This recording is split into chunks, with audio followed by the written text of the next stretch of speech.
eso hablan del mundo, y el mundo los oye. Nosotros somos de Dios. El que conoce a Dios nos oye, el que no es de Dios no nos oye. En esto conocemos el espíritu de verdad y el espíritu del error. Muchas veces nosotros como cristianos somos llamados creyentes, pero escúcheme cuidadosamente. La incredulidad es una virtud. Mire la primera frase de este capítulo. Amados, no creáis a todo espíritu. ¿Lo ve? Amados, no creáis, no creáis. Por supuesto hay cosas maravillosas en las cuales necesitamos creer, y la vida cristiana es una vida de fe. Y la Biblia dice que sin fe es imposible agradar a Dios. Pero por favor recuerde lo siguiente. No se nos dice que debemos creer cualquier cosa. La fe no es mejor que su origen, y la fe no es mejor que su objetivo.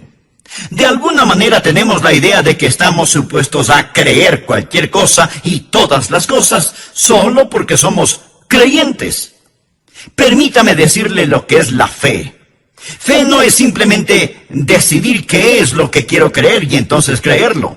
Fe tampoco es tratar de creer que lo que usted cree no es verdad. Un niñito dijo, fe es creer lo que usted sabe que no es. Pero eso tampoco es fe. Fe es recibir una palabra de Dios y actuar. Esa es la fe bíblica. Ahora, debido a que sin fe es imposible agradar a Dios, es muy peligroso para usted el vivir sin fe. Pero hay algo que es aún más peligroso, y es el creer y poner su fe en algo equivocado. Miremos nuevamente el versículo 1. Amados, no creáis a todo espíritu, sino probad los espíritus si son de Dios, porque muchos falsos profetas han salido por el mundo. El apóstol Juan está advirtiendo contra los falsos profetas. Y esto es muy interesante porque en esta su primera epístola encontramos que la palabra amor es una palabra muy significativa. Pero justo en medio de este pasaje que habla del amor, él nos advierte contra los falsos profetas. Porque algunas veces tenemos la idea de que para poder amar necesitamos ser blandos o necios. Amigo, necesitamos tener un corazón blando, pero no una cabeza blanda. Porque somos amorosos, eso no significa que debemos poner nuestros brazos alrededor de todo el mundo y decir, que Dios le bendiga. Su fe es tan buena como la mía. No nos considerarían cristianos si pensáramos que hay alguna diferencia. Será un gran día cuando los seres humanos se vuelvan de su religión a la fe en el Señor Jesucristo. Amigo, todo lo que es espiritual no es necesariamente de Dios. La Biblia dice, no creáis a todo espíritu, sino probad los espíritus si son de Dios. ¿Sabe? Yo estoy asombrado no solo de que mucha gente no crea, sino sobre todo de lo que mucha gente sí cree. Durante la época de Navidad hay una lucha titánica entre Cristo y el anticristo. Y esta lucha viene desde tiempo inmemorial. El diablo prefiere que usted crea algo equivocado en vez de que haga algo erróneo. ¿Por qué? Porque del pensamiento nacen las acciones. Si Satanás puede poner malos pensamientos en su mente, entonces él no tiene que preocuparse por sus acciones. Lo que el hombre piensa, eso es. Siembre un pensamiento y cosechará una acción. Siembre una acción y cosechará un hábito. Siembre un hábito y cosechará un carácter. Siembre un carácter y cosechará un destino. Todo empieza con el pensamiento. Por eso el diablo trata de establecer un sistema de creencias falso. Y así como la Biblia nos enseña qué creer, también en forma clara y absoluta nos dice, amados, no creáis a todo espíritu. Pruebe los espíritus para ver si en realidad son de Dios. Aquí Dios nos está diciendo que debemos probar nuestra fe. Y de paso quiero decirle que la fe que no puede ser probada, no puede ser confiada. Póngala a prueba. Primera de Tesalonicenses 5:21 dice, examinadlo todo. Ahora, ¿qué razón tenemos para creer lo que creemos? ¿Cuál es la diferencia en esta época de Navidad entre el verdadero espíritu de la Navidad y el espíritu falso que está en el mundo? ¿Cuál es la diferencia entre Cristo y el anticristo?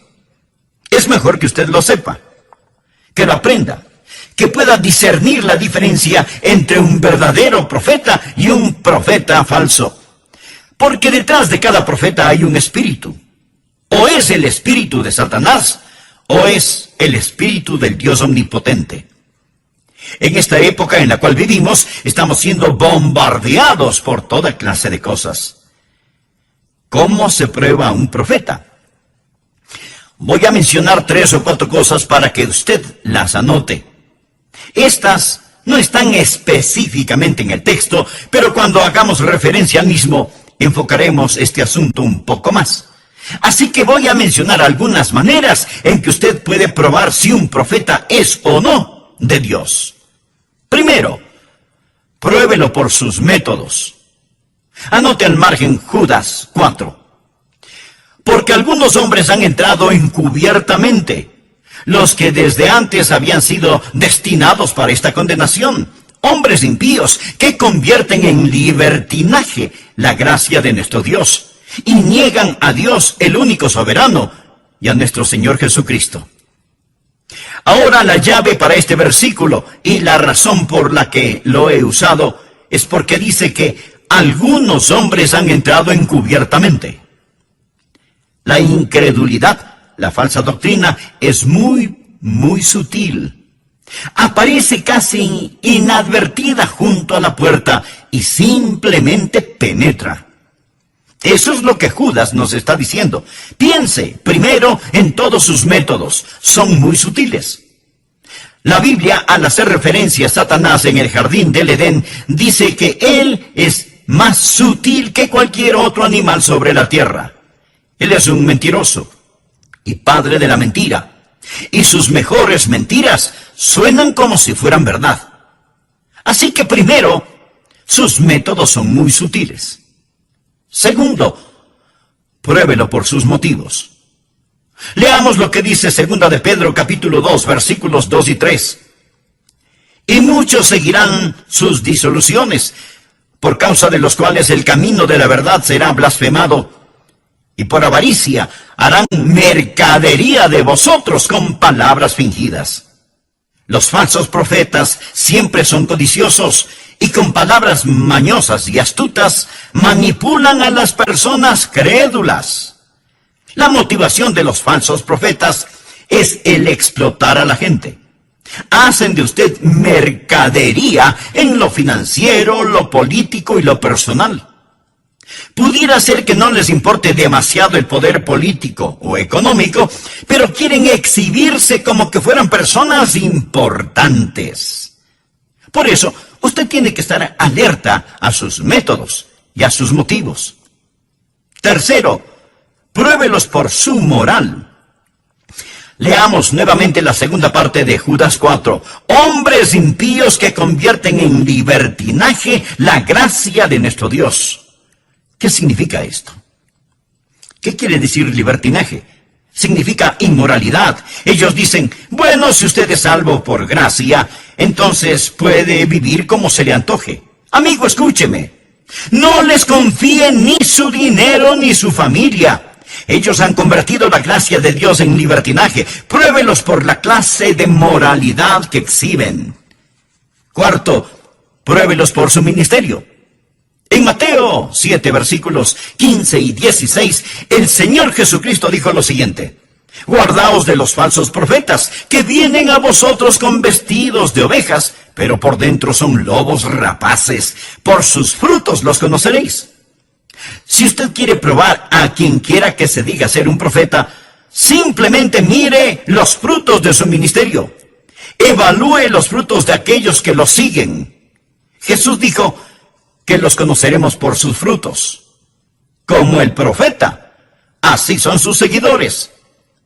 Pero veamos la forma principal de probar a los profetas. Quinto, pruébelos por su mensaje. En primera de Juan capítulo 4 versículos 2 y 3 leemos: en esto conocer el Espíritu de Dios. Todo espíritu que confiesa que Jesucristo ha venido en la carne es de Dios. Y todo espíritu que no confiesa que Jesucristo ha venido en la carne no es de Dios. Y este es el espíritu del anticristo, el cual vosotros habéis oído que viene y que ahora ya está en el mundo. En algunos mensajes anteriores he hecho referencia al anticristo. El prefijo anti significa contra o en vez de.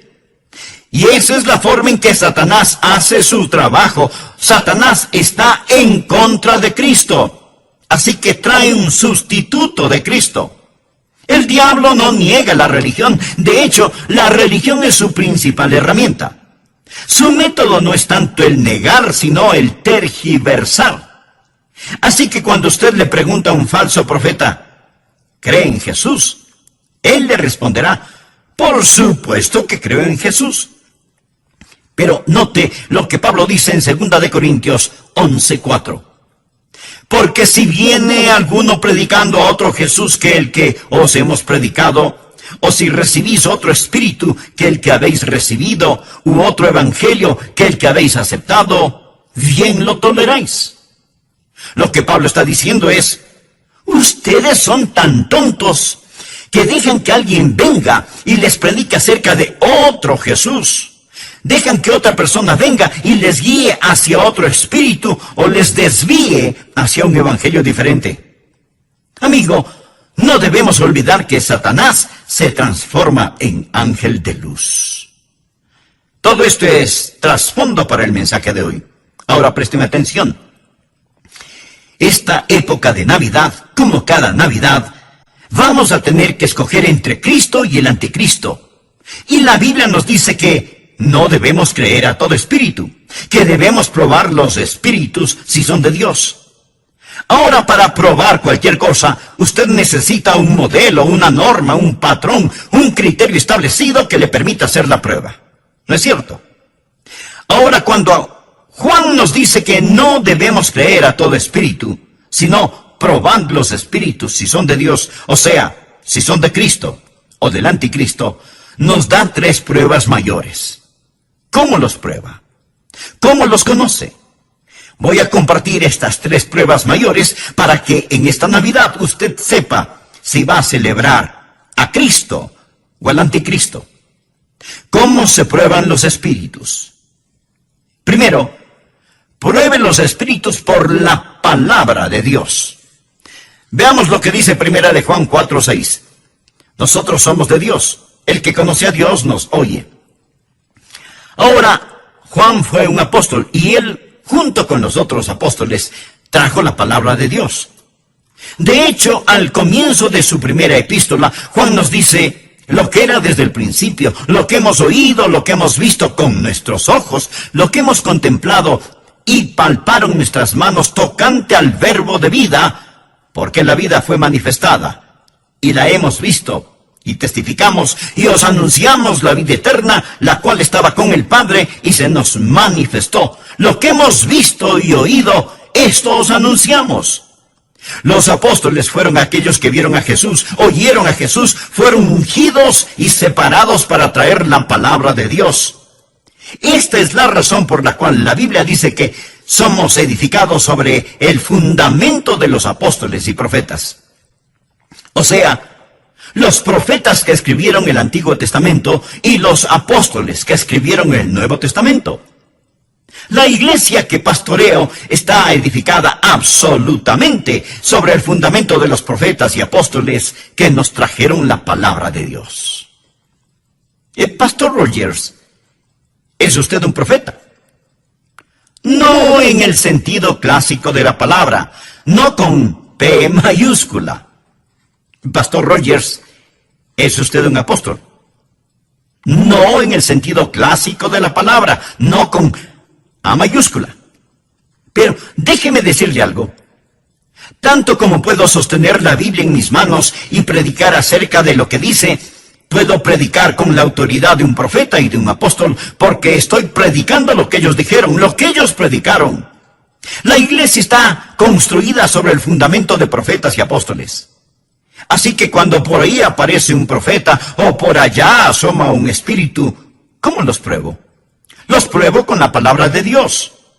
No es que yo de pronto experimento alguna clase de sensación y digo, bueno, yo pienso que, o yo siento que. Mi amigo, hubo un tiempo cuando los predicadores parados tras el púlpito decían, la Biblia dice, y comenzaban a decir lo que la Biblia dice. En la actualidad, ellos se rascan la cabeza y dicen, bueno, me parece a mí, o yo siento que. No. ¿Qué es lo que la palabra de Dios dice? Nosotros somos de Dios. El que conoce a Dios nos oye. Debemos aprender que cuando estamos firmes en la palabra de Dios, el reino de Satanás comienza a temblar. Cuando el diablo se acercó a Jesús para tentarle en el desierto, ¿cómo fue que Jesús logró derrotarlo? Usando la palabra de Dios. En respuesta a las 3 tentaciones, Jesús dijo 3 veces, escrito está. Y Jesús venció a Satanás con la espada de la palabra de Dios. ¿Sabe lo que yo he aprendido? Que hay increíble poder en la palabra de Dios. En el Salmo 138:2 leemos, porque has engrandecido tu nombre y tu palabra sobre todas las cosas. Mi amigo, cuando llega algún falso profeta, y si usted usa la palabra de Dios, esa palabra perforará a ese falso profeta, como una bala de cañón perforaría una canasta de huevos. Hay poder, increíble poder en la palabra de Dios. Ahora, si usted no conoce la palabra de Dios, si usted no sabe cómo usar la palabra de Dios, va a ser un perfecto y pasivo blanco para los falsos profetas o apóstoles. No va a saber cómo probar los espíritus. Así que, en primer lugar, ¿cómo se los prueba? Por la palabra de Dios. Todo lo demás se deriva de esto. Segundo, pruebe a los falsos profetas por el Hijo de Dios.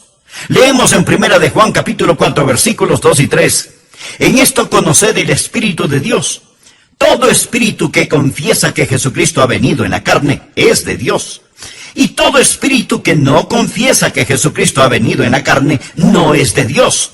Y este es el espíritu del anticristo, el cual vosotros habéis oído que viene, y que ahora ya está en el mundo. ¿Cómo se prueban los falsos profetas? Primero, por la palabra de Dios. Segundo, por el Hijo de Dios. Ahora, ¿sabía usted que estos versículos hablan acerca de la Navidad? Hablan de la encarnación. Hablan de Jesucristo nacido en Belén. Hablan de Jesús, el Hijo de Dios, tomando forma humana, encarnándose. Miremos cuidadosamente porque el apóstol Juan es muy exacto en lo que dice aquí. En esto conoced el Espíritu de Dios. Todo espíritu que confiesa que Jesucristo ha venido en la carne es de Dios. Y todo espíritu que no confiesa que Jesucristo ha venido en la carne no es de Dios. Juan se refiere al Señor con 2 nombres. Jesús, que es su nombre humano, y Cristo, que es su título divino. Y Juan pone esos 2 nombres juntos. Cristo no es su último nombre. Ese es su título. Él es Jesucristo. Él es hombre y Mesías al mismo tiempo. Jesús es su nombre terrenal. Cristo, que significa Mesías, el ungido, el designado, es su título divino. Jamás ha existido ningún otro como el Señor Jesucristo. De eso se trata la Navidad. Jesús es el Dios hombre. Jesús es Dios en forma humana. Y esa es la base doctrinal fundamental de nuestra fe. Que Dios, abandonando el cielo, tomó forma humana, originándose así la encarnación. Ahora escúcheme muy atentamente. Cuando Dios se hizo hombre, cuando Jesús se vistió con nuestra humanidad, no la tomó mientras estaba aquí en la tierra y luego la abandonó para retornar al cielo. Él regresó al cielo con su humanidad para ser un hombre por toda la eternidad. Espero que lo entiendan.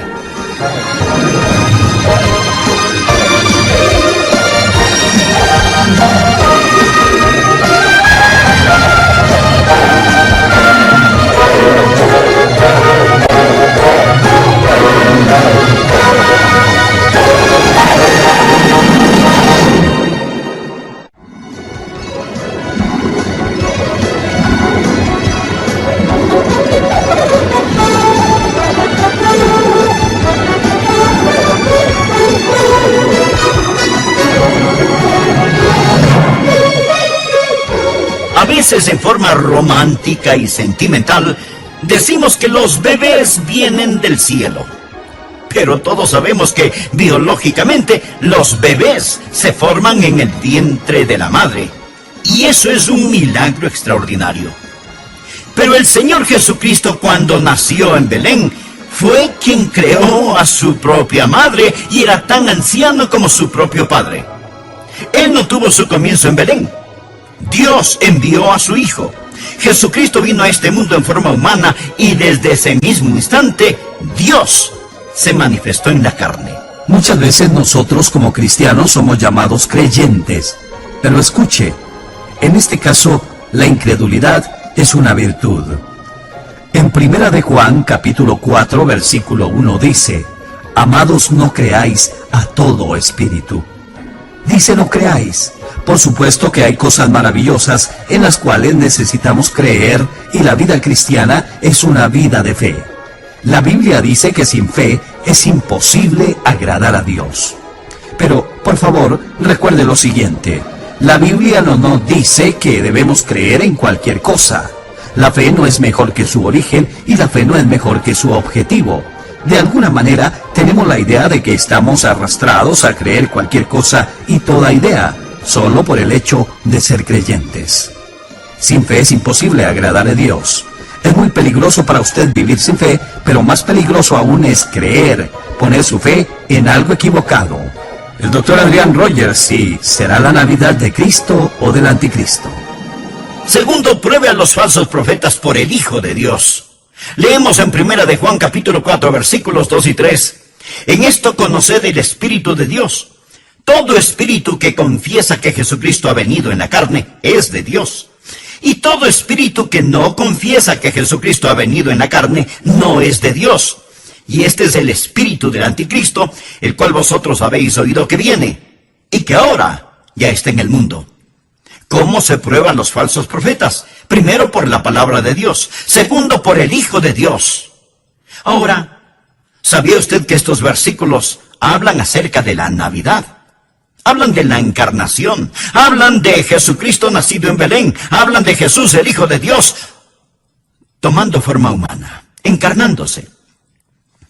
Miremos cuidadosamente porque el apóstol Juan es muy exacto en lo que dice aquí. En esto conoced el Espíritu de Dios. Todo espíritu que confiesa que Jesucristo ha venido en la carne es de Dios.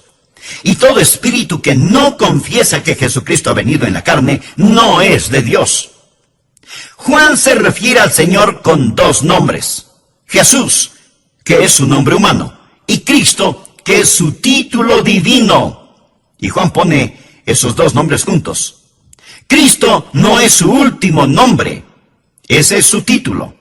Él es Jesucristo. Él es hombre y Mesías al mismo tiempo. Jesús es su nombre terrenal. Cristo, que significa Mesías, el ungido, el designado, es su título divino. Jamás ha existido ningún otro como el Señor Jesucristo. De eso se trata la Navidad. Jesús es el Dios hombre. Jesús es Dios en forma humana. Y esa es la base doctrinal fundamental de nuestra fe. Que Dios, abandonando el cielo, tomó forma humana, originándose así la encarnación. Ahora escúcheme muy atentamente. Cuando Dios se hizo hombre, cuando Jesús se vistió con nuestra humanidad, no la tomó mientras estaba aquí en la tierra y luego la abandonó para retornar al cielo. Él regresó al cielo con su humanidad para ser un hombre por toda la eternidad. Espero que lo entienda. El apóstol Juan estuvo en la isla de Patmos. Él ya es un hombre de edad. Han pasado casi 60 años desde que él habló y caminó con el Señor Jesucristo. Cristo ascendió a los cielos. Y ahora el apóstol tiene una visión de Cristo. Y en Apocalipsis 1, versículos 12 y 13 dice: Y me volví para ver la voz que hablaba conmigo, y vuelto, vi 7 candeleros de oro.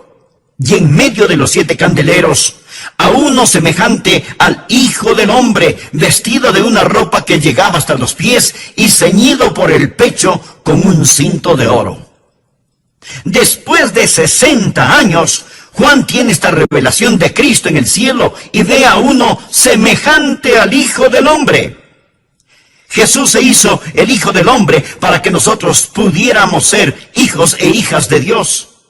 Jesús nació de una virgen a fin de que nosotros pudiéramos nacer de nuevo. ¡Qué alentador es eso para mí, el saber que por toda la eternidad yo tengo un sumo sacerdote que se compadece de mis debilidades! Cuando llegue al cielo, veré a Jesús y veré las huellas de los clavos en sus manos y en sus pies. Él está ahí y llevará esas marcas de nuestra redención por toda la eternidad. Permítame compartir con usted un versículo que ha sido de gran bendición para mí. Primera de Timoteo 3:16. Anótelo. Si usted recuerda Juan 3:16, le será fácil recordar Primera de Timoteo 3:16. E indiscutiblemente, grande es el misterio de la piedad. Dios fue manifestado en carne, justificado en el Espíritu, visto de los ángeles, predicado a los gentiles, creído en el mundo, recibido arriba en gloria. De este texto, tomemos una pequeña frase. Dios fue manifestado en la carne y visto de los ángeles. Pensemos juntos por un momento. ¿Sabía usted que esta es la primera vez que los ángeles lo habían visto? Nunca antes lo habían visto, porque Él habitaba con el Padre en puro espíritu. No fue sino hasta cuando Él se encarnó que los ángeles pudieron verle y exclamaron: ¡ay, profeta! ¡Gran maestro! Pero niegan su deidad. Es una herejía el negar su humanidad, tanto como es una herejía el negar su divinidad. Voy a citar las palabras de un ministro religioso. Dijo: nosotros los clérigos liberales ya no estamos interesados en la moderna controversia fundamental.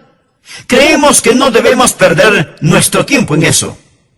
En lo que tiene que ver con nosotros no hace ninguna diferencia si Jesucristo nació de una virgen o no.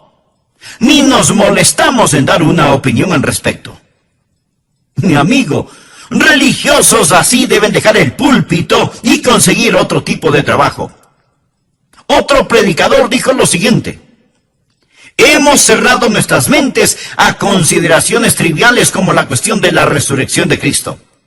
Si los fundamentalistas desean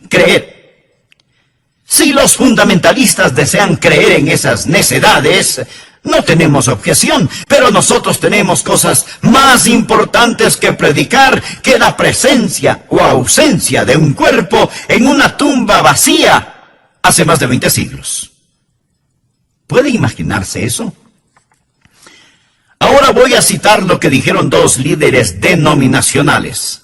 El primero dijo: Cristo fue un bastardo que se levantó por sobre las circunstancias de su desafortunado nacimiento. Declaraciones de un ministro religioso. El otro dijo: ¿no es esta tendencia de deificar el nombre de Jesús más pagana que cristiana? Mi amigo, esas son las clases de herejías que se están predicando desde los púlpitos hoy en día y que revelan el espíritu del anticristo. Todo espíritu que no confiesa que Jesucristo ha venido en la carne no es de Dios. Fue el espíritu del anticristo que estuvo en el mundo en los días del apóstol Juan y que está presente en el mundo actual. Por favor, busque Primera de Juan 2:22. ¿Quién es el mentiroso? Sino el que niega que Jesús es el Cristo. Este es anticristo, el que niega al Padre y al Hijo. Y ahora en la segunda epístola de Juan, leamos los versículos del 7 al 9. Porque muchos engañadores han salido por el mundo que no confiesan que Jesucristo ha venido en la carne.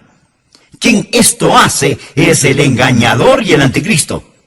Mirad por vosotros mismos para que no perdáis el fruto de vuestro trabajo, sino que recibáis galardón completo. Cualquiera que se extravía y no persevera en la doctrina de Cristo, no tiene a Dios. Amigo, no hay forma de que usted pueda estar en lo correcto acerca de Dios y equivocado acerca de Cristo. El que persevera en la doctrina de Cristo, ese sí tiene al Padre y al Hijo. Si alguno viene a vosotros y no trae esta doctrina, no lo recibáis en casa, ni le digáis, bienvenido, porque el que le dice bienvenido, participa en sus malas obras. Veamos nuevamente 1 de Juan 4:2. En esto conoced el Espíritu de Dios, todo espíritu que confiesa que Jesucristo. Recuerde, Jesús en cuanto a su humanidad, Cristo en cuanto a su divinidad, ha venido en la carne. Subraye esa frase que habla de su preexistencia. Usted y yo nacimos en este mundo. Él vino a este mundo y vino de otro mundo. Mire lo que dice Juan en el versículo 9. En esto se mostró el amor de Dios para con nosotros, en que Dios envió a su Hijo unigénito al mundo. A veces en forma sentimental y romántica decimos que los bebés vienen del cielo, pero todos saben que biológicamente los bebés se forman en el vientre de la madre, y eso es un milagro extraordinario ciertamente. Pero el Señor Jesucristo, cuando nació en Belén, fue quien creó a su propia madre y era tan anciano como su propio padre. Él no tuvo su comienzo en Belén. Dios envió a su Hijo. Jesucristo vino a este mundo en forma humana y desde ese mismo instante Dios se manifestó en la carne. ¿De qué estamos hablando? Estamos hablando de no creer a todo espíritu. Estamos hablando de probar los espíritus para ver si son de Dios. ¿Y cómo lo hacemos? Primero por la palabra de Dios. El que conoce a Dios nos oye, dice el apóstol Juan. Segundo, por el Hijo de Dios. Descubran lo que ellos creen acerca de Jesús. A quien quiera que se acerque hasta su puerta, ofreciéndole sus baratijas religiosas, pruébelos con Jesús. Con lo que la palabra enseña acerca del Señor Jesucristo, quien es Dios mismo. Y grande es este misterio de la piedad. Dios fue manifestado en la carne y visto por los ángeles. Me fascina esa declaración bíblica. Pero sigamos adelante. ¿Cómo se prueban a los falsos profetas? Primero, por la palabra de Dios. Segundo, por el Hijo de Dios. Y tercero, pruébelos por el Espíritu de Dios. 1 de Juan 4, versículos del 4 al 6. Hijitos, vosotros sois de Dios y los habéis vencido, porque mayor es el que está en vosotros que el que está en el mundo. Ellos son del mundo, por eso hablan del mundo y el mundo los oye. Nosotros somos de Dios. El que conoce a Dios nos oye. El que no es de Dios no nos oye. En esto conocemos el espíritu de verdad y el espíritu de error. Los prueba por el Espíritu de Dios. En el libro de Eclesiastés leemos, cordón de 3 dobleces no se rompe fácilmente. ¿Cuál es el cordón de 3 dobleces que tenemos aquí? La palabra de Dios, el Hijo de Dios y el Espíritu de Dios. Es muy importante que usted tenga estos 3 cordones juntos. Jamás piense que usted puede tomar la Biblia y por superioridad intelectual comprender todas las sutilezas de las falsas doctrinas. Usted nunca comprenderá la Biblia a menos que el Espíritu Santo le enseñe, a menos que el Espíritu Santo abra su entendimiento. La Biblia dice muy claramente que Satanás es tan astuto que si fuera posible, engañará aún a los elegidos. Así que usted no solo debe tener la palabra de Dios, que le dice acerca del Hijo de Dios, sino que también debe tener el Espíritu de Dios, que le ayude a entender la palabra de Dios, a fin de que pueda conocer al Hijo de Dios. Y todo esto está unido. En la parábola del redil, Jesús dijo, y cuando ha sacado fuera todas las propias, va delante de ellas, y las ovejas le siguen porque conocen su voz. Mas al extraño no seguirán, sino huirán de él, porque no conocen la voz de los extraños. Amigo, ¿conoce usted la voz del Espíritu Santo? ¿Conoce usted la voz del Señor Jesucristo? Verá, es el Espíritu Santo de Dios que toma las cosas de Dios y las hace reales para usted. En Juan 3:27 leemos, no puede el hombre recibir nada si no le fuere dado del cielo. Y el apóstol Pablo, escribiendo a los Corintios, les dijo: por tanto, os hago saber que nadie que hable por el Espíritu de Dios llama anatema a Jesús. Y nadie puede llamar a Jesús Señor, sino por el Espíritu Santo. La única manera por la que usted fue capaz de darle el señorío a Cristo en su vida fue por el Espíritu Santo. Así, tenemos el objeto de nuestra fe, el Señor Jesucristo. Tenemos en registro de nuestra fe la palabra de Dios. Tenemos a la propia verdad. Mi amigo, ese es el mundo en el cual estamos viviendo, el mundo de las sutilezas. Estuve en un programa hablando acerca de por qué creo en Jesucristo. Algunos amigos judíos, rabinos, también estaban allí, compartiendo lo que ellos creían. Entonces, un muy conocido político, cuyo nombre no lo voy a mencionar, se puso de pie y dijo: Dr. Rogers, yo estoy de acuerdo con usted. Yo, como usted, creo esas cosas. Pero a mis amigos judíos les quiero hacer saber que porque creo el mensaje del Dr. Rogers, eso no significa que no creo en lo que ellos dicen. ¿Qué le parece? Piense acerca de eso, mi amigo. Dos cosas que son diferentes no pueden ambas ser correctas. Ambas pueden ser incorrectas, pero le garantizo que si son diferentes, las dos no pueden ser correctas. Pero ese es el mundo en el que vivimos hoy, y está alrededor de nosotros, en el aire, como esporas maléficas. Es la nueva era, es el llamado postmodernismo, el pasado liberalismo, donde cada uno crea su propia realidad y cada uno decide por sí mismo qué es la verdad. Estoy aquí para decirle una vez más, con todo mi corazón, con toda mi alma, con toda la fuerza de mi voluntad, que hay lo que es correcto y hay lo que es erróneo. Existe el Espíritu de Cristo y existe el Espíritu del Anticristo. La Biblia es la palabra de Dios. Jesús es el Hijo de Dios. Y el Espíritu Santo de Dios le ayudará a entender esto. Y ya es tiempo de abrir un espacio y decir: Dios, ayúdanos. Aquí estamos. Y durante esta Navidad, usted va a tener que enfrentarse, tal vez como nunca antes, con el espíritu del Anticristo y con el Espíritu de Cristo. Ya estoy por finalizar este mensaje, pero escúcheme muy atentamente. En lo que a mí se refiere, yo escojo a Cristo. Yo escojo a Cristo. Y yo sé que